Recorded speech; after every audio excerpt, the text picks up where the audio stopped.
성도의 노정 7번째, 그 다음에요 평지에 머무를 때. 존 버년의 철로 역정을 보면 이 크리스찬과 소망이 순례길을 걷는데 순례길을 포기하게 만드는 유혹과 시험이 천성에 도착할 때까지 계속 되는 것을 볼 수가 있습니다. 그럼에도 불구하고 두 사람은 여러 가지 고난과 유혹과 시험을 물리치고 거의 이제 천성에 가까이 다가옵니다. 그런데 정말 뜻하지 않은 곳에서 위기를 당합니다. 두 사람이 점점 천성에 가까워지면서 한 땅에 이르게 되었습니다. 그 땅에 도착하니까 졸음이 쏟아지게 하는 공기가 막 흘러나오고 있었고, 그 땅의 이름은 미혹의 땅이라고 불리는 곳이었습니다. 자, 이 사진에서 보는 바와 같이 이 미혹의 땅에 이르렀는데 소망이 이렇게 말합니다. 잠이 너무 쏟아져서 조금이라도 눈을 뜨고 있을 수가 없습니다. 좀 자고 갑시다. 피곤한 사람에게는 잠이 보약이죠. 이때 크리스찬이 소망의 말을 듣고 있다가 기쁨의 산에서 목자들이 한 말을 상기시키면서, 목자들이 미혹의 땅에서 우리 보고 조심하라고 하지 않아서 여기에서 잠이 들면 영원히 일어나지 못한다고 하지 않아서 안 될 말이요, 큰일 날 일이요, 빨리 일어나시오. 자, 이렇게 재촉을 하니까 소망이 그때서야 내가 잘못 생각했습니다. 내 혼자 이곳에 왔다면 이 땅에서 잠이 들어서 영원히 깨어나지 못할 뻔했습니다. 큰일 날 뻔했습니다. 당신과 동행할 수 있어서 얼마나 감사한지 모르겠습니다 하면서 천성을 향하여 계속 나아갑니다. 거의 목적지 천성에 다 도착했다 싶을 때에 유혹에 넘어가 순례의 길을 멈출 수 있기 때문에 끝까지 조심해라 하는 경고의 메시지를 이 우화를 통하여서 버니언은 우리에게 전해주고 있습니다. 평안할 때도 조심하라 이 말입니다. 바울도 데살로니가 5장 3절 6절에서 평안하다 안전하다 할 때에 뭐가 갑자기 임한다고요? 멸망이 갑자기 그들에게 임할 수 있기 때문에 우리는 다른 이들처럼 자지 말고 깨어서 정신을 차리자, 그렇게 권면을 하고 있습니다. 열심히 달리다가 이제는 됐다, 이제는 다 왔다, 그동안 고생 많이 했는데 좀 쉬자, 이렇게 생각이 들 때 마음을 놓았다가 넘어지는 사람들을 아주 많이 봅니다. 원하는 것을 얻고 원하는 자리에 올라가고 일을 잘 마무리했다 싶을 때 그때 사단은 달콤한 것으로 우리를 유혹해서 신앙의 경주에서 넘어지게 하므로 끝까지 깨어 있어야 신앙의 완주를 할 수가 있습니다. 우리 성도들 어디에 있든지 어느 시간대에 있든지 항상 영적으로 깨어서 끝까지 믿음의 경주를 완주하는 순례자들이 다 되시기를 주님의 이름으로 축복합니다. 자, 오늘 48절 말씀을 보면 말씀이 일어나는 장소, 이스라엘 백성들이 진을 친 장소가 어딘가요? 모압 평지입니다. 이스라엘 백성들이 애굽에서 나와서 길갈에 진을 치기까지 전부 다 42곳에 진을 칩니다. 자, 그런데 길갈은 이제 여리고 땅이고요, 가나안 땅이고, 가나안 땅 들어가기 전에 마지막에 진을 친 곳이 바로 모압 평지입니다. 그동안 이스라엘 백성들은 40년 세월을 38년 세월을 어디에서 지낸 거예요? 광야에서. 드디어 40년 만에 풀이 보이고 물을 얻을 수 있는 평지에 도착을 했습니다. 그동안 보았던 것은 모래와 먼지뿐이었습니다. 드디어 푸른 초원을 보는 곳에 도착을 한 거예요. 48절과 50절 말씀을 보면은 그냥 모압 평지 안 하고 어떻게 앞에 수식어를 붙이고 있죠. 그 앞에 여리고 맞은편 요단 강가. 그게 무슨 말이에요? 여리고가 앞에 보이고 요단강이 바로 앞에 있고 건너면 이제 하나님이 약속한 가나안 땅에 도착한다, 다 왔다 이거예요. 자, 이곳은 모압 평지 사진을 한번 보여주시면 얼마나 살기가 좋았던 곳인지, 룻기에 나오는 나오미 가족이 베들레헴에 흉년이 드니까 이주를 한 곳, 이민을 간 곳이 이 땅이에요. 그만큼 살기가 좋았던 곳입니다. 전부 다 그 동편에는, 아래에는 먼지와 모래밖에 보이지 않는 광야인데 이런 푸른 초장에 도착한 거예요. 얼마나 사람들의 마음이 편안했겠습니까? 자, 여기에 보면은 이 지역에 모세가 올라갔던 너보산이 있는 곳입니다.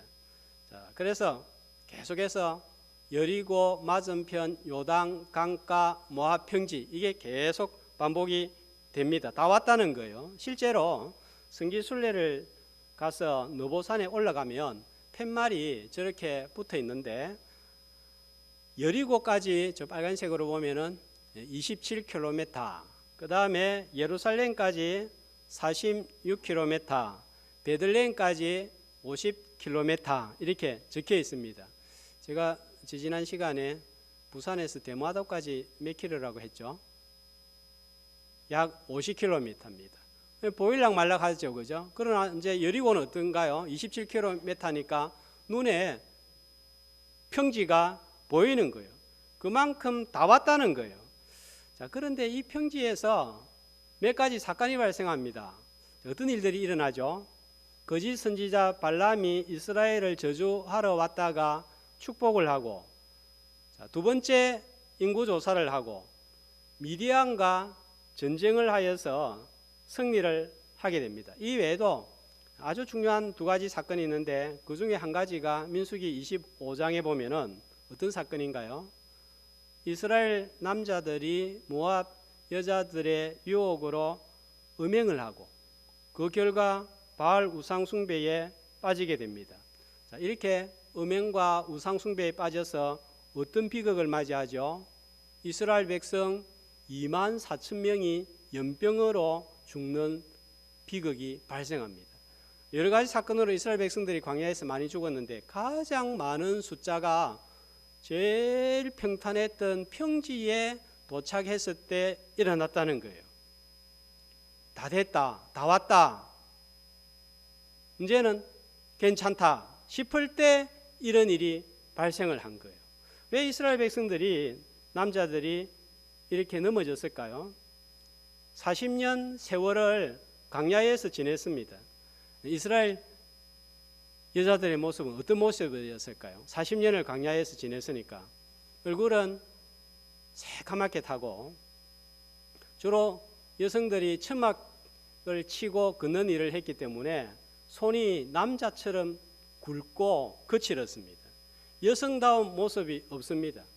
그러니까 좀 심하게 말하면 촌티가 철철 흐르는 여자들이었어요. 그런데 모압 여자들은 평지에 초원에서 살면서 물도 많으니까 목욕도 자주 하고, 얼굴도 하얗고, 손도 핸드크림을 날마다 발라가지고 보들보들하고, 화장도 하고, 몸도 날씬하고 잘 가꾸었습니다. 이런 모압 여자들이 웰컴 투 모압 평지, 당신들 위해서 환영 행사를 준비했으니까 오세요, 참석 한번 해주세요. 맨날 새카만 여자, 손이 내보다, 남자보다 더 거친 그 여성들을 보다가 그런 모압 여자들을 보니까 눈이 돌아가고 마음이 돌아가서 넘어가 버렸습니다. 민수기 22장 1절을 보면은 모압 평지에 진을 친 시점을 아모리 왕 시온을 물리치고 바산 왕 옥을 물리친 후로 기록하고 있습니다. 그러니까 이런 넘어지는 일이 언제 발생했단 말이에요? 이스라엘 백성들이 전쟁에서 승리했을 때 승승장구할 때 이런 일이 벌어진 거예요. 그러니까 잘 나갈 때, 고속도로 달리고 있을 때 조심해야 된다는 거예요. 싸워서 승리하는 것은 힘들어도 넘어지는 것은 한순간입니다. 운전도 수백 킬로미터 잘 운전했다가 목적지 도착해가지고 거의 다 와가지고 핸들 한번 잘못 꺾으면, 브레이크 한번 잘못 밟으면 사고가 나는 거예요. 우리가 신앙을 얻는 게 얼마나 힘듭니까? 그런데 신앙을 잃는 것은 한순간이에요. 이상한 유혹 같지 않는 유혹에 신앙을 잃고 교회를 등지고 발을 끊는 사람들이 있습니다. 혹시 아는 분들이 계실지 모르겠는데 파페라 가수 중에 임형주 씨라고 있습니다. 임형주 씨. 원래는 기독교인이었는데 천주교로 개종을 했고, 왜 자신이 천주교로 개종을 했는가 하는 것을 유튜브를 통해서 이야기하는 것을 들었습니다. 이 가수다 보니까 노래를 잘 부르는데 특별히 종교적인 노래도 불렀는데 아베 마리아를 아주 유명한 신부님들 앞에서 부른 거예요. 그런데 그 신부님들 중에서 한 사람도 성당에 오라는 말을 하지 않더래요. 심지어는 나중에 김수환 추기경 앞에서 불렀는데도 추기경이 뭐 성당에 오라든지 뭐 천주교 신앙을 한번 가져보라든지 한마디도 하지 않더라는 거예요.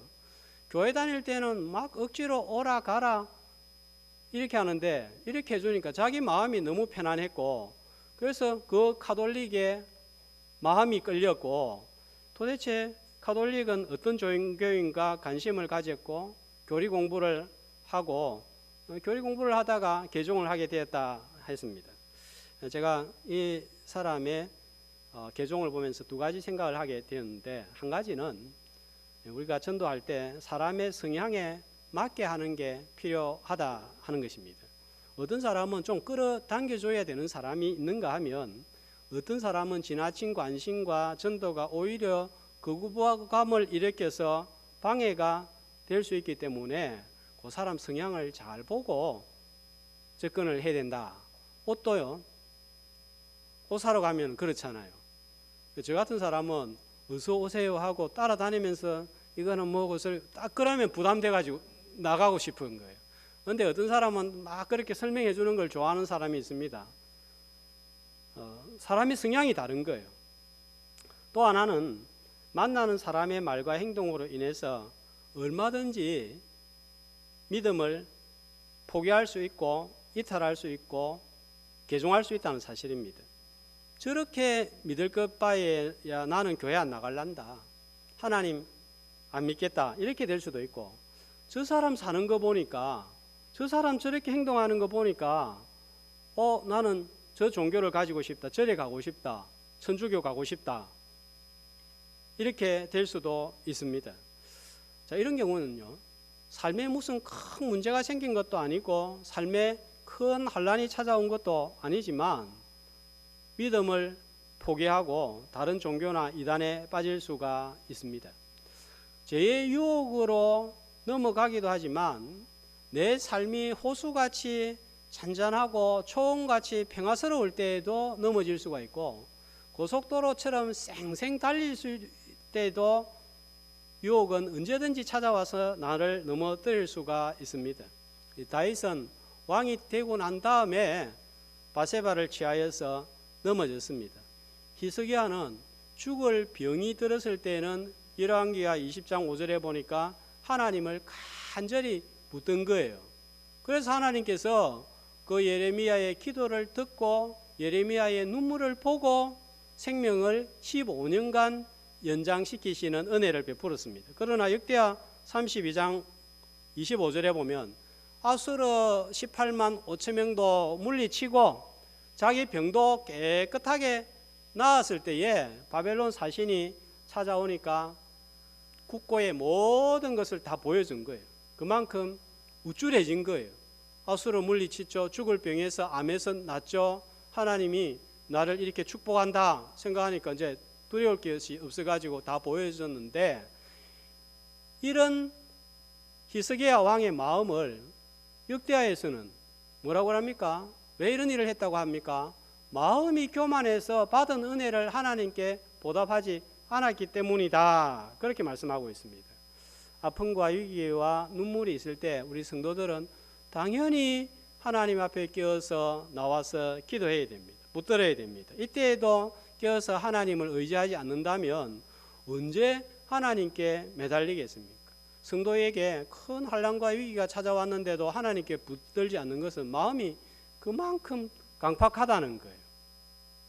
뿐만 아니라 평탄할 때 인생의 푸른 초장에 이르게 되었을 때도 깨어 있어야 됩니다.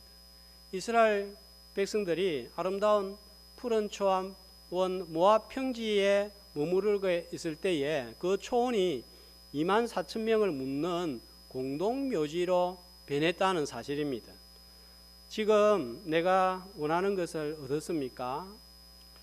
이제는 되었다, 잘 됐다 싶은 그런 순간에 내가 서 있습니까? 여러분, 그 순간 그 지점이 미혹의 땅 모압의 평지일 수 있다는 사실을 알아야 됩니다.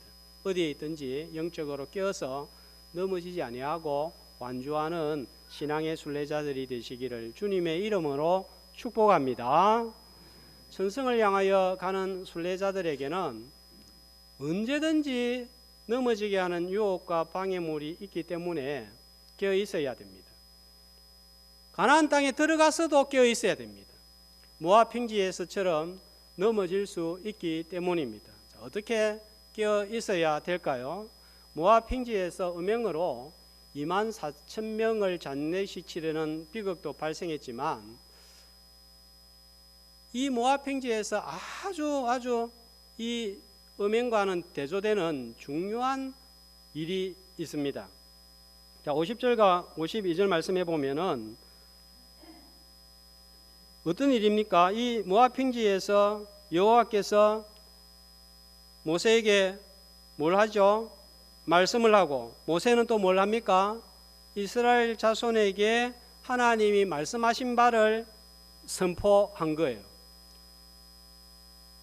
언제 이스라엘 백성들에게 율법이 처음으로 선포되어지고 주어졌습니까? 언제이죠? 시내 광야에서요. 두 번째 하나님의 말씀이 선포되는데 어디입니까? 모압 평지입니다. 어떤 말씀이 주어졌을까요?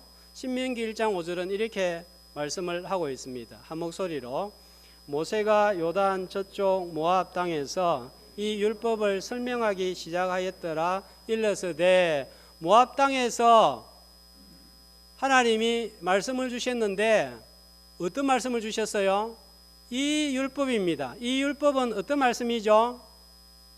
어떤 말씀이죠? 신명기 전체 말씀이 되는 거예요.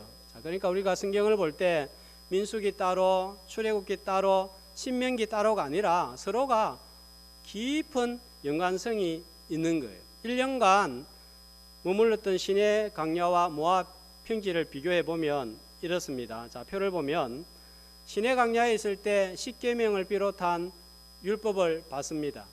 자, 같은 말씀을 모압 평지에서 다시 받는데 그때보다 훨씬 더 긴 신명기 말씀을 받습니다. 시내 광야에서 인구조사를 하고 말씀을 받고 성막 제도를 부여받고 이스라엘 백성들이 머무를 때에는 또 행진할 때에는 어떻게 배치를 해야 될지, 자, 그건 뭘 위한 준비였습니까? 광야를 위한 준비였는데 모압 평지에서는요, 이제는 광야 끝났습니다. 어디 들어갑니까? 가나안 땅에 들어갈 준비를 하는 거예요. 자, 시내 광야에서는 어떤 우상에 빠지는 실수를 범합니까? 금송아지 우상이에요. 모압 평지에서는요, 음행에 빠져서 바알 숭배 우상에 빠지는 거예요. 그리고 시내 광야에서는 처음으로 언약을 체결하는데 모압 평지에서는요, 자, 그 언약을 다시 체결을 한 언약 갱신을 합니다. 자, 비슷한데 차이점이 있다면 시내 광야에서는 말씀이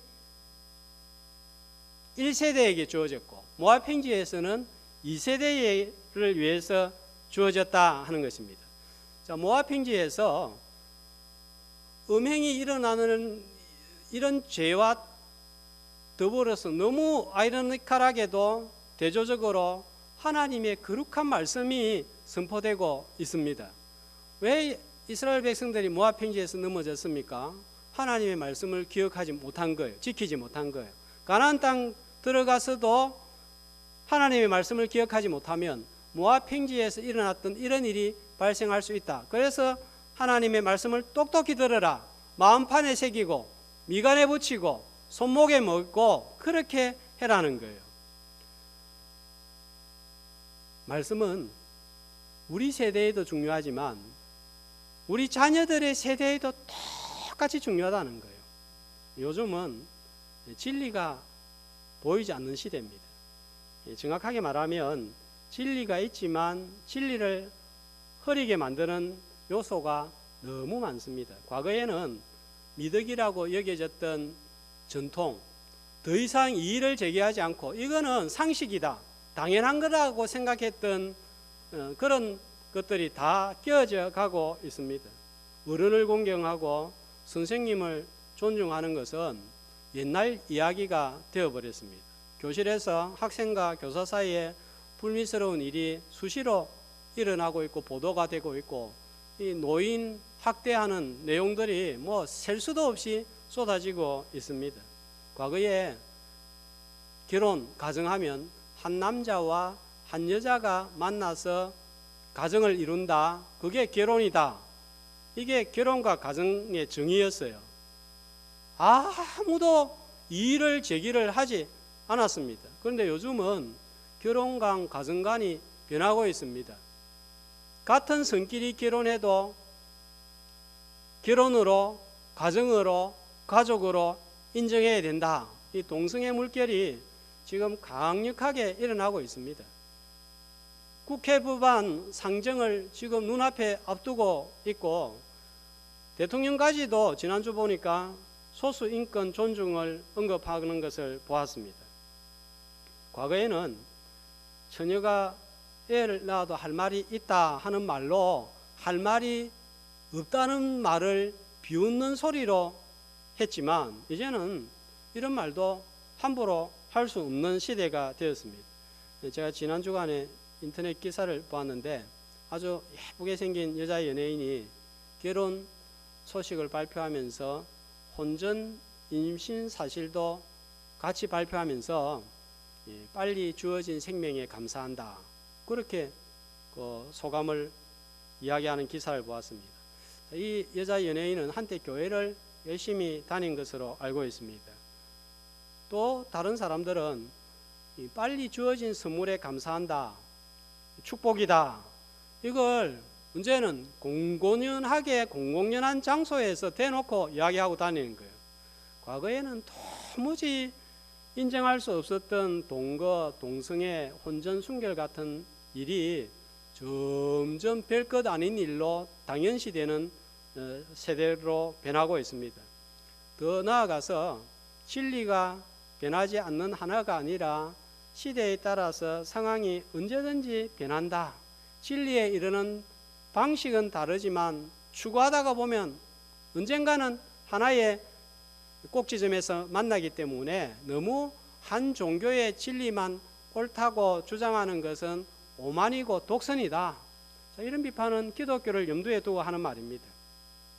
어느 게 선인지 어느 게 악인지 모호해지고 있습니다. 그래도 이제 만들어지는 영화를 보면 이 선과 악의 개념이 모호해지는 그런 영화들도 나오고 있습니다. 어떤 것이 옳은지 무엇이 그런지 판단의 기준이 사라지고 있습니다.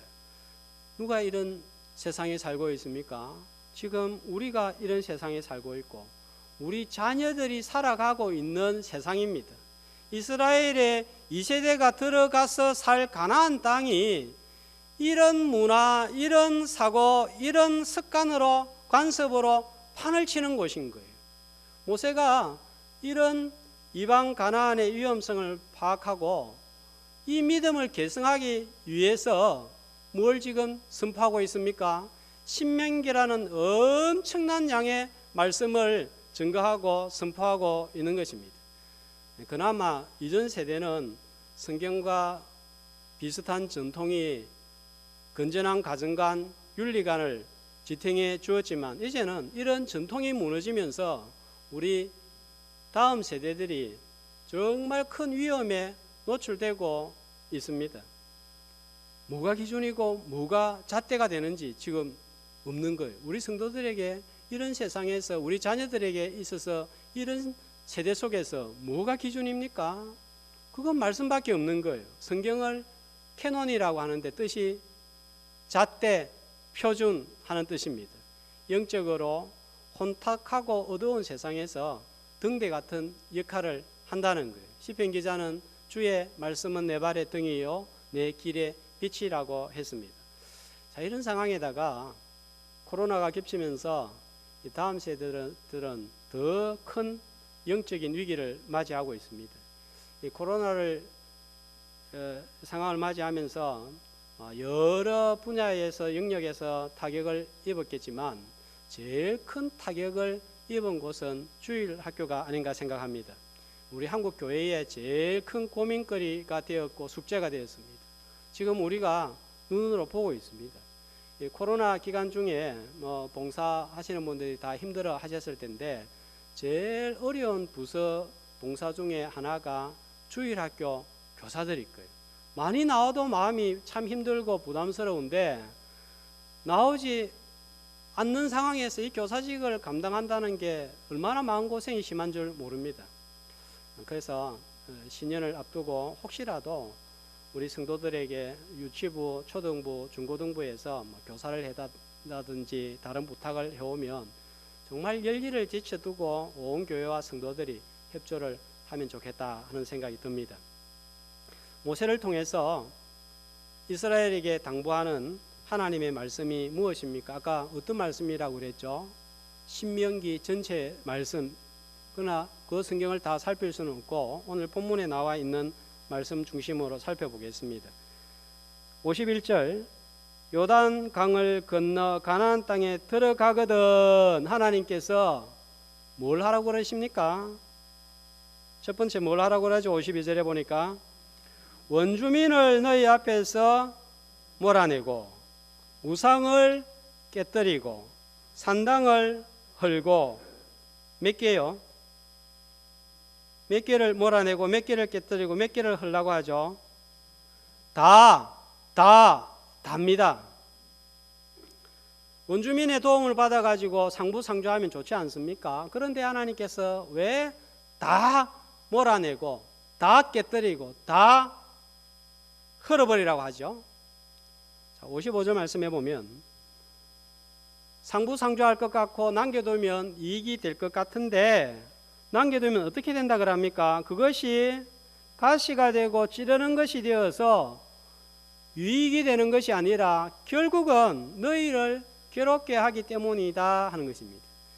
요즘 새벽기도 시간에 사사기 말씀을 보는데 사사기 1장에 보면은 이스라엘 백성들은 이 말씀을 지켰는가 지키지 않았는가가 나옵니다. 이 말씀을 지키지 않고 전부 쫓아내지 않고 일부는 남겨두었습니다. 왜 남겨두었는가?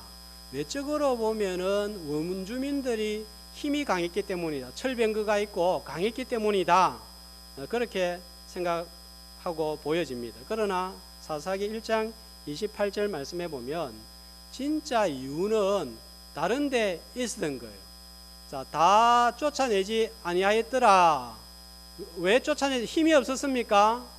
아니잖아요. 그죠? 강성에서 쫓아낼 힘이 있는데도 불구하고 쫓아내지 아니하였던 이유가 뭐라고요? 가나안 족속에게 노역을 시키기 위해서입니다. 그 사람들을 종으로 부리고 그 사람들을 이용해서 이익을 챙길 수 있다고 판단한 거예요. 그러니까 하나님의 말씀보다 자기 이익, 자기 편리, 자기 안위가 더 중요했습니다. 자, 결국 신앙도 못 지키고 가나안에 사는 내내 원주민에게 시달렸습니다. 수시로 이방인들이 침략하고 빼앗고 죽이고 종살이를 시켰습니다. 56절 말씀에 보면은 나는 그들에게 행하기로 생각한 것을 너희에게 행하리라 한 말씀대로 그대로 된 거예요.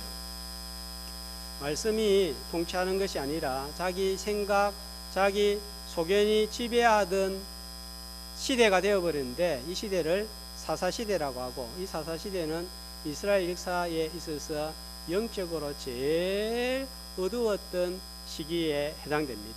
하나님께서 몰아내라 할 때 몰아내버려야 그게 내가 사는 길이에요. 죄는 그냥 조금만 몰아내면 안 되고 완전히 끊어버려야 됩니다. 여러분, 죄가 뭡니까? 내하고 하나님과의 거리를 점점 두게 만드는 게 죄입니다. 하나님으로부터 나를 멀어지게 하는 모든 요소는 죄입니다. 그래서 이 죄는 씨앗이라도 남겨두면 안 되는 거예요. 신약에서는 악은 모양이라도 취하지 말라고 했습니다. 죄를 남겨두면 죄가 나를 정복하고 맙니다. 이방인들을 남겨두니까 나중에 미디안, 암몬, 모압 전부 다 그 이방인들이 이스라엘을 정복을 했습니다. 정욕을 몰아내지 않으면 정욕이 나를 몰아내고 나를 지배합니다. 하나님과 멀어지면 하나님 도와주세요, 살려주세요, 이 말이 내 입에서 자신 있게 나오지 못하는 거예요. 우리는 한순간도 하나님의 도우심이 없이는 살 수가 없는 자들입니다. 여러분, 큰일을 당할수록, 이제 세월이 지날수록 정말 인생을 내 힘으로 살 수 없구나, 내 마음대로 안 되는구나, 이게 우리의 고백이지 않습니까? 그런데 하나님의 도우심을 구하지 못하면 소망이 없습니다. 우리가 큰 문제가 있어도 하나님이 도와주시면 살 수가 있습니다. 하나님은 문제보다 훨씬 크신 분이기 때문입니다. 그런데 하나님 도와주세요, 이 확신이 없고 이렇게 자신 있게 나가지 못하면 우리는 정말 소망이 없는 거예요. 나를 하나님으로부터 멀어지게 하는 그 요소가 있으면 하나님께 그렇게 담대하게 나가지 못하고 하나님의 도움을 받지 못하고 우리는 늘 깊은 웅덩이에 빠져 있을 수밖에 없습니다. 그러니까 하나님과 내 사이를 막게 하고 있는 그 원주민, 우상은 씨도 남겨주지 말고 확 몰아내고 깨뜨려버리고 헐어버려야 됩니다. 타협하지 말고 완전히 깨뜨릴 때에 하나님의 은혜가 임하고 도우심이 임해서 승리하는 역사를 체험할 줄로 믿습니다. 그런데 이 내 안에 있는 원주민, 내 안에 있는 우상, 세상 사고, 세상 가치관, 세상 습관, 이게 누구도 한 번에 쫓아내지지가 않습니다. 날마다 쫓아내야 됩니다. 왜 그럴까요? 자고 일어나면 원주민들의 사고, 우상, 산당이 막 내 안에서 세워지는 거예요.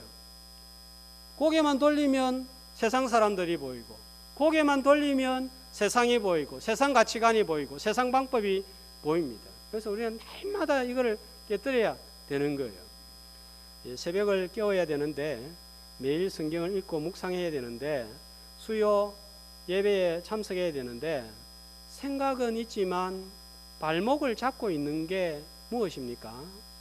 지금 습관대로 생활해 가지고는 하나님 앞으로 한 발짝도 더 가까이 나아가지 못합니다. 지금의 습관, 시간 사용이 하나님과 가까워지게 할 수 없다면 지금의 습관을 몰아내리고 깨뜨려야 말씀을 듣고 지킬 수 있고 하나님을 붙들 수 있고 하나님의 도움을 받아야 우리가 살 수가 있습니다. 이것이 가나안 땅 들어가서 살 수 있는 비결이고 승리의 비결입니다. 모압 평지에서의 실패는 시내 광야에서 주신 말씀을 기억하지 못하고 유혹에 넘어갔기 때문입니다. 가나안 땅에 들어가서도 세상 것을 완전히 몰아내라는 말씀을 지키지 못할 때 내 삶은 사사시대를 맞이할 것입니다. 혹시 오늘 내가 서 있는 곳이 초원이 펼쳐진 평지입니까? 그때에 조심해야 됩니다. 그때에도 얼마든지 넘어질 수 있음을 근신하고 깨어서 넘어지지 않고 완주하는 순례자들이 되기를 바라고, 가나안 땅에 있습니까? 나를 하나님과 멀어지게 하는 세상의 습관, 가치관, 생각 전부 몰아내고 하나님 가까이 하여서 도우심을 받고 하나님의 은혜와 복을 경험하는 순례자들, 천국 시민들 다 되시기를 주님의 이름으로 축복합니다.